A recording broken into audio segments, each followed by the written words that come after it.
In today's video, we're going to talk about the front split, and I'm going to show you an exercise that I like to use called the active front split.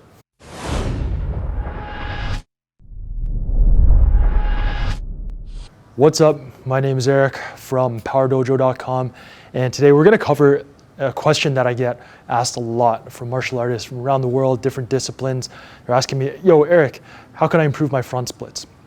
Well, there's a couple things to think about, and I'm going to show you an exercise to do just that. Okay, so as all my Power Dojo practitioners know, technique is very, very important. So what I suggest is you put things down and you practice this along with me, okay? Because it's one thing to think about it and to watch it. It's a totally another experience to actually do it and feel it. And that's how you're gonna get the most benefit. All right, so the active front split. Well, first let's think about the typical front split, the way that people go about training it, okay? And the way that is passively. So they just get into the front split position and then hang out and then boom, right here, just chilling, okay? Now this is okay, this is better than nothing. But the problem with this is it doesn't address the central nervous system and it doesn't address strength, developing strength in this range of motion. So it's one thing to passively kind of force your way in through all the resistance of your muscles to get into a position and hold it. It's a totally different phenomena to be able to control a range of motion where that you can get into the range of motion and get out of it, okay? And that's what the active front split teaches you, all right?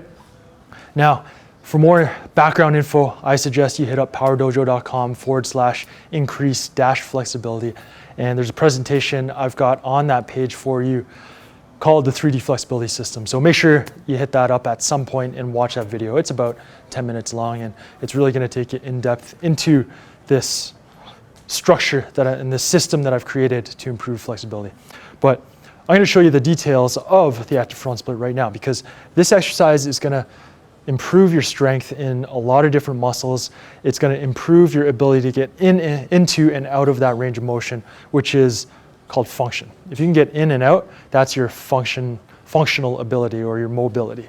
If you can just get into a range of motion, but it takes you grinding and like lifting your leg up with a towel and other things like that, then that's not functional because in athletic movements, you don't have a towel to like lift your leg up so you can use it to kick somebody in the head, okay? So let me make sure I'm on my good side. Oh wait, I don't have a good side. All right, so let's just go here. Active front split. When you first do this, I suggest you use something to support yourself, okay? So balance isn't an issue. But what you want to progress to is where you have no support and you're just doing it and you're balanced, you're under control, under your own ability without support, okay? So what you're going to do is start off, it's kind of like a lunge, use that balance and just step slowly out, okay? And right there, I'm feeling like I'm pretty tight there. What I don't want you to do is just slide yourself because if you can't lift and step, then you're never going to be able to use that range of motion properly. So you should be able to step, whoa, step, and that's where I'm at about, okay? So let me just temper this calf cramp I got going on. There it is. All right. Now, when you're here, what you got to think about is activation, and there's a couple different things you want to activate. Number one is the quad up here to cause knee extension, okay? The quad causes knee extension. What happens when you do this is a phenomenon called reciprocal inhibition where the opposite muscle group relaxes or tends to relax. Okay, so I got to make sure that my quad is activating here so I can get relaxation in through the hamstrings. Because right now I'm just sitting on my hamstrings and the tightness is all there. So if I can strengthen this to the point where this can actually relax, that's how you're going to loosen up your hamstrings long term. Okay, on the other leg, what I'm doing here is making sure the glute is active so that it reciprocally inhibits the hip flexors on this side, okay? And the same thing happens. If I can control here, relax here, this is strengthening, this is relaxing, this is central nervous system reprogramming. That's how you're gonna gain this flexibility and be able to use it and maintain it for the long term, okay? So you're here, and I'm activating here,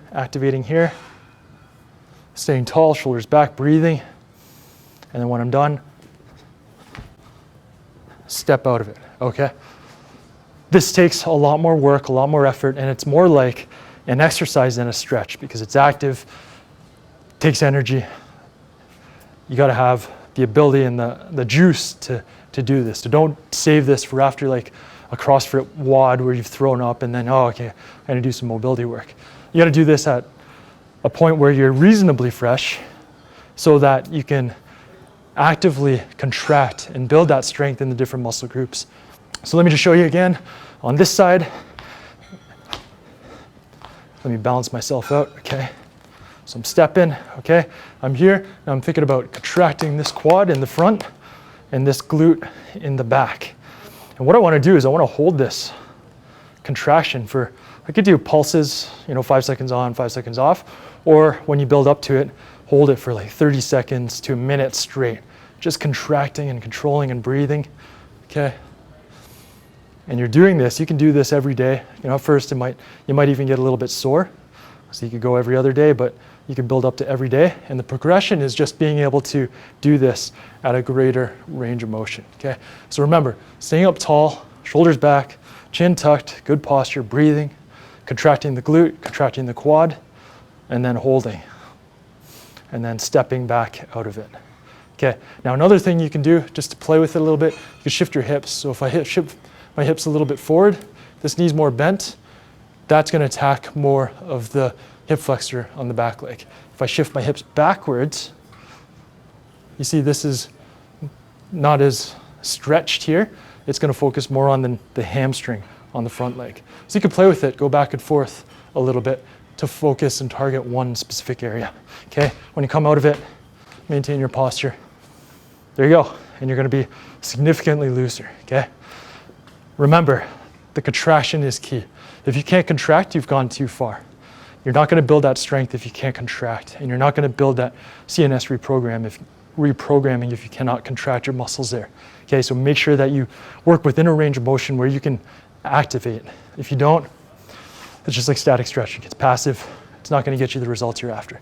All right, so make sure you hit up powerdojo.com/increase-flexibility to watch that presentation on the 3D flexibility system. It's definitely gonna open your mind up to the whole area of flexibility and mobility a little bit more. And when you're there, be sure to subscribe to my newsletter because I spit out hot fire like this, more often than not. So you're gonna wanna get on there. Sometimes I don't post it on YouTube, I don't post it on Facebook. I reserve stuff for my VIP newsletter subscribers, and I suggest you become one right now if you're not. All right, hope you enjoyed this.